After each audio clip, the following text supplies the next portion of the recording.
Warlord Kesrath Dral had conquered 19 worlds without once extending mercy to an enemy, and he surrendered his entire fleet to a woman holding nothing more threatening than a suture kit. Her name was Fatima Nasser, 47 years old, 22 years a trauma nurse before the Skoreth Empire's invasion fleet turned the orbital hospital station Meridian Sanctuary into the last functioning medical facility within 3 burning systems. She had never fired a weapon in her life. She did not intend to start now, even with an alien warlord's blood soaking through the gauze beneath her hands. The battle for the Halcyon Reach had raged for 11 days when Kesrath Dral's flagship took a critical hit from a desperate human counterstrike, a strike that should have killed him instantly and would have, had his escape pod not drifted, badly damaged and losing atmosphere, directly into Meridian Sanctuary's docking range. Station protocol called for enemy combatants to be turned away, left to die in the vacuum they had brought war into. Fatima Nasser overrode that protocol within 4 minutes of the pod's arrival, because 22 years of nursing had taught her exactly one thing that no war had ever managed to unteach her. A dying body did not stop being a patient just because it belonged to someone she was supposed to hate. "You're bleeding into your chest cavity," she told him, working with brisk, economical hands to stabilize wounds that should have killed a creature his size within the hour, her voice carrying none of the fear the rest of the station felt radiating through every corridor. "Your species' internal structure is similar enough to ours that I can work with what I know, but you need to stop trying to talk. Talking is using air you don't have to spare." Kesrath Dral, 7 feet of armored muscle and 11 years of conquest doctrine, found himself utterly without precedent for what was happening to him. He had been captured before, decades earlier, early in his career, and understood with absolute clarity what capture meant among his own people: interrogation, humiliation, a slow and deliberate unmaking designed to break not just the body but the will beneath it. He had prepared himself, in the seconds before his pod lost consciousness-inducing pressure, for exactly that fate at human hands, expecting nothing less than what his own empire would have delivered to a captured human commander. Instead, a small, tired-looking human woman was cutting away his armor with the same brisk efficiency she might use on a difficult knot, muttering under her breath about substandard triage conditions, treating his wounds with a competence that had nothing whatsoever to do with who he was or what he had done to reach her operating table. "Why," he managed, despite her instruction, his translator implant crackling with damage but still functional, "are you saving me?"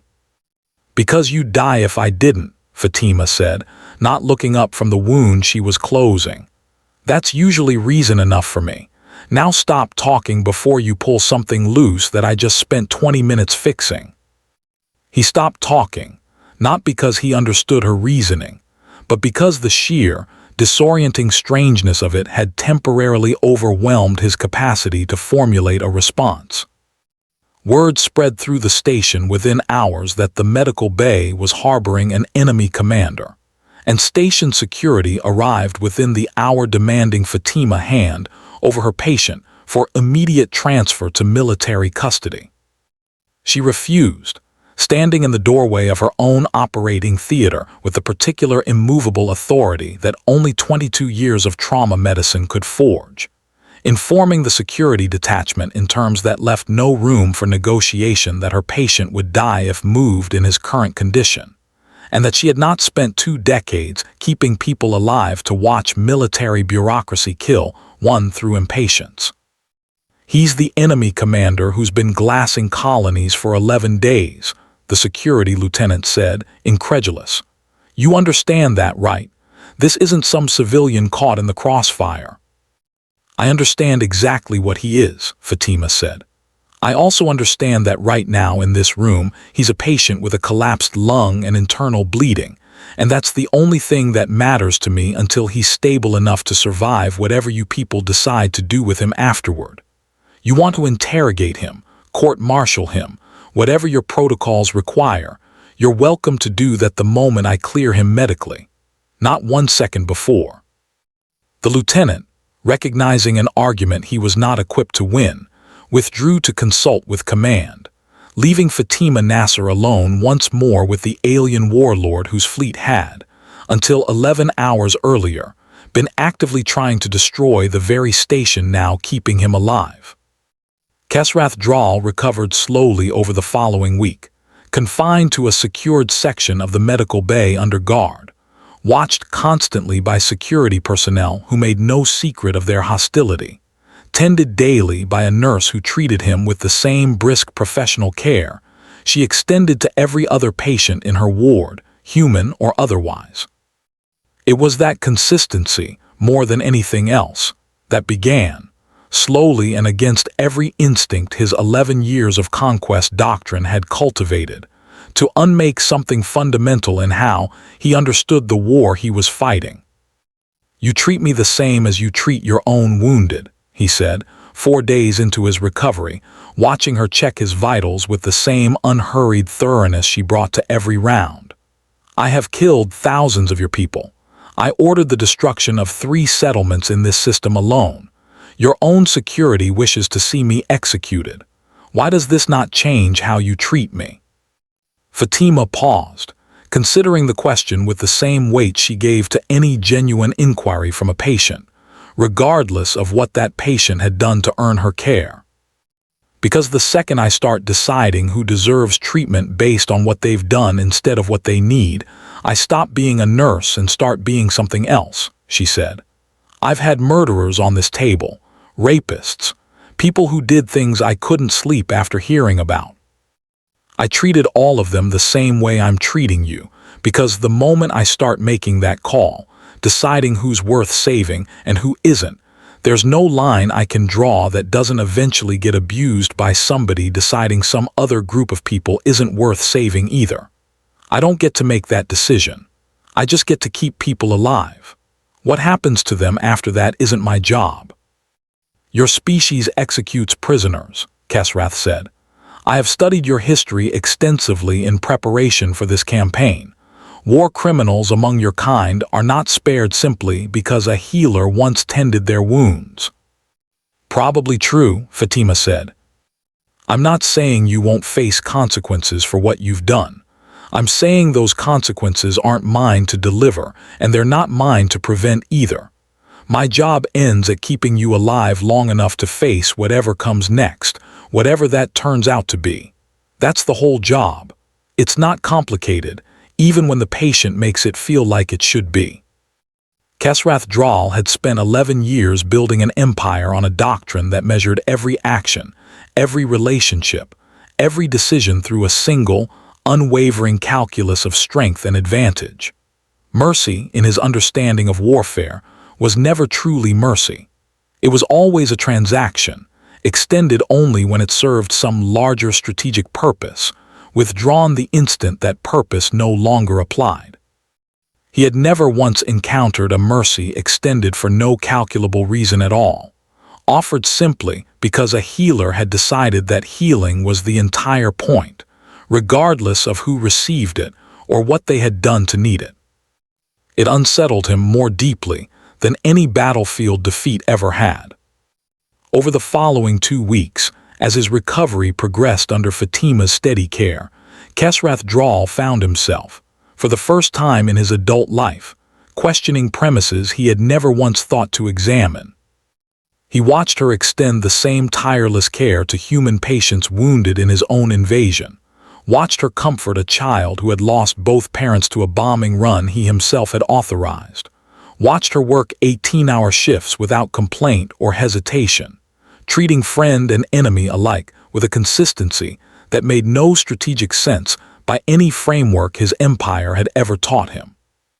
"You could let me die," he said, near the end of his 2nd week of recovery, his wounds finally healed enough that the conversation no longer risked his medical stability. Quietly, an infection allowed to progress, a complication left unaddressed. No one would question it given what I've done to your people. Your own security would likely thank you for it. Why have you not done this?" Fatima looked at him for a long moment, setting down the instrument she had been using to check his healing wounds, and answered with the same unhurried honesty she brought to every difficult question her patients asked her. "'Cause if I did that," she said, "I wouldn't be any different from what you've been doing to my people for the last 11 days, deciding some lives matter less than others because of which side of a war they happen to be born into. I became a nurse because I believe that's wrong, no matter who's doing it or why. I'm not going to become the thing I hate just because hating you would feel easier right now. That's not strength, whatever your empires taught you strength looks like. That's just fear wearing a uniform." Kesrath Drawl did not respond immediately. He sat with her words for a long time, turning them over against 11 years of conquest doctrine that had never once required him to consider that mercy extended without calculation might be its own form of strength, one his empire's entire philosophy had never developed the capacity to recognize. He surrendered formally 3 days later, requesting an audience with Meridian sanctuaries, command staff, and offering, without condition or negotiation, the immediate withdrawal of his remaining fleet from the Halcyon Reach in exchange for nothing more than the continued operation of the medical station that had kept him alive. Station Command, stunned by an offer that made no conventional strategic sense from a warlord who still commanded overwhelming numerical superiority, accepted before he could reconsider. "Why?" the station's commanding officer asked him directly once the formal surrender had been processed. "Would you give up a campaign you were winning? Your fleet still outnumbers our defenses considerably. You could have continued the invasion and very likely succeeded."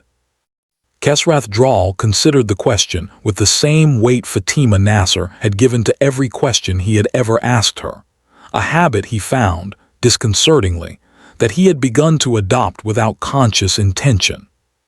"I spent 11 years believing that strength meant taking whatever advantage presented itself, regardless of cost to those who could not resist," he said. "I have spent the last 3 weeks watching a woman with no weapon and no strategic advantage extend a kind of strength I have never once encountered in my entire military career, one that asked for nothing in return and calculated no benefit for herself. I do not fully understand it yet. I know only that continuing a war built on the doctrine I have followed my entire life feels, for the first time, like the smaller thing to do, not the stronger one." He remained on Meridian Sanctuary for 6 additional months following his surrender, working, at his own insistence, as an orderly under Fatima Nasser's supervision, learning the particular discipline of trauma medicine with the same intensity he had once brought to conquest, a transition the station's staff found, initially, almost impossible to fully credit. "You could have executed me the day I arrived," he told her, near the end of those 6 months, watching her close a wound on a patient with the same tireless focus she had once brought to his own recovery. "Nearly everyone on this station believed you should have. I still do not fully understand why you didn't." Fatima Nasser, 22 years a trauma nurse, 47 years old, tired in the particular way that comes from decades of choosing, deliberately and without exception, to see every wounded person as worth saving regardless of what brought them to her table, offered him the same answer she had given him on his very first day in her care, the answer that had, slowly and irreversibly, unmade an empire's warlord and remade him into something his own doctrine had never once prepared him to become. "Because you were bleeding," she said simply, "that was reason enough.